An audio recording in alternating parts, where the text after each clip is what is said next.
जीवित लोगों से अधिक फूल प्राप्त होते हैं मृत लोगों को, क्योंकि आभार से अधिक ताकतवर है अफसोस। एक युवा कलाकार का आत्महत्या करना सिर्फ एक अफसोस की बात नहीं, वह सवाल उठाता है आपके और हमारे मन में बहुत गहरे, और पूछता है कि क्या हम सब अपने आसपास सच्चे अर्थों में एक दूसरे से संवाद करने के लिए तैयार हैं। बात सिर्फ एक संवाद की नहीं, बात उन बातों की भी है जो कही नहीं जा रही। इसी क्रम में मैं आपके सामने विनोद कुमार शुक्ल जी की एक कविता पढ़ूंगी। वह कविता आपको और मुझे और हम सबको एक ऐसी यात्रा पे ले जाएगी जो यात्रा हमें संवाद स्थापित करने की ज़रूरत और तरीकों के बारे में बेहद खूबसूरती से बताती है।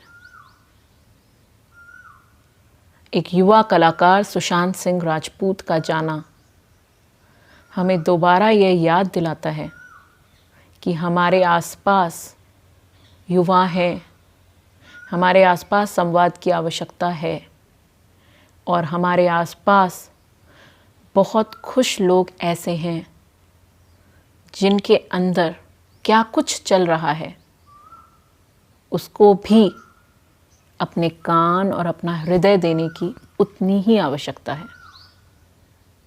तो आइए एक छोटी सी कविता की यात्रा पर चलें। जो मेरे घर कभी नहीं आएंगे, मैं उनसे मिलने उनके पास चला जाऊंगा।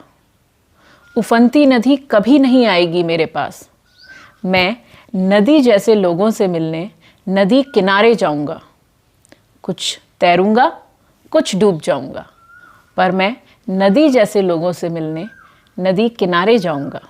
पहाड़, टीले, चट्टान, मैदान, खलिहान, खेत, यह कभी नहीं आएंगे मेरे घर, पर मैं खलिहान जैसे लोगों से मिलने जंगल जंगल, गांव गांव जाऊंगा। लेकिन मैं उनके पास चला जाऊंगा, उनसे बात कराऊंगा। जो लोग लगातार काम में लगे हैं, उनसे मैं फुर्सत की तरह नहीं, ज़रूरी काम की तरह मिलना चाहूँगा। इसे मैं अपनी एक आखिरी इच्छा की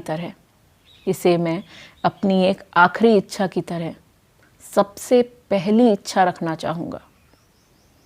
जो लगातार काम में लगे हैं, उनसे मैं ज़रूरी काम की तरह मिलना चाहूँगा। इसलिए जो लगातार हमारे दोस्त काम में लगे हैं, जिनसे हमें बात करने की फ़ुर्सत नहीं मिली है या जिन्हें हमसे बात करने की फ़ुर्सत नहीं मिली है, उनसे जुड़ें, उनसे बात करें, क्योंकि हर कृष्ण को एक सुदामा मिला है और हर सुदामा को अपने कृष्ण का इंतज़ार है। आइए अपने आसपास के लोगों में वह उत्साह जगाएं कि कहीं कोई और दूसरा युवा कलाकार, युवा विद्यार्थी और युवा बच्चा और युवा सोच दम तोड़ने न पाए। शुक्रिया।